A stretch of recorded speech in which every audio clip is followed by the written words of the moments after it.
The tornado pictures captured in the nation's heartland last Monday were so unusual that many of us could only think of one time before when we'd seen anything like it, and that was way back in April 1965.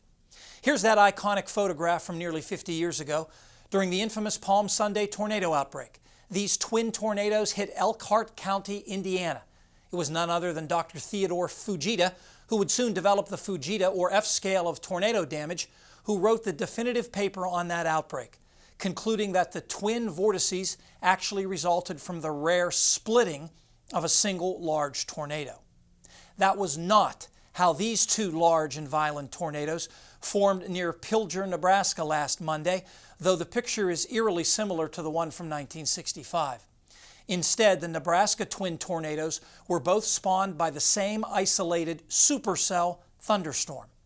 The supercell is truly the granddaddy of all thunderstorms.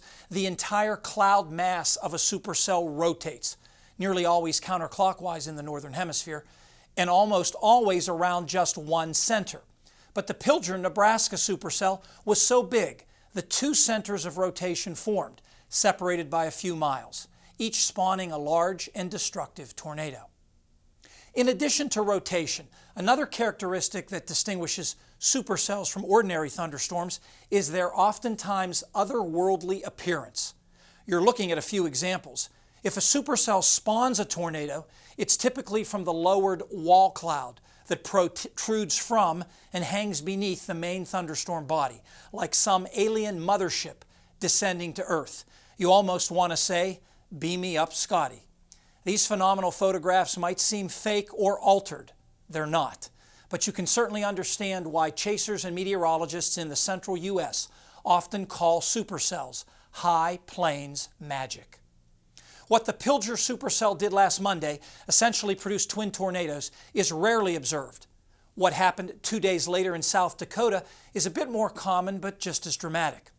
Some large, violent tornadoes are composed of multiple small funnels that rotate around a common center.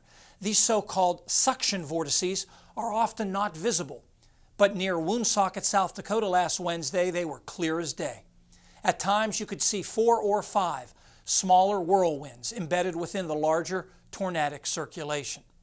Remarkably, the theory behind these multi-vortex tornadoes was largely developed by Mr. Tornado himself, Dr. Theodore Fujita, who published his model of suction vortices in 1971.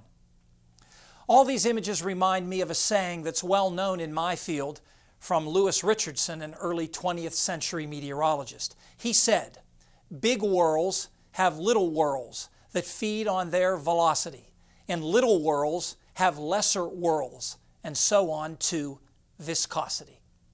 Fred is back next with the extended forecast.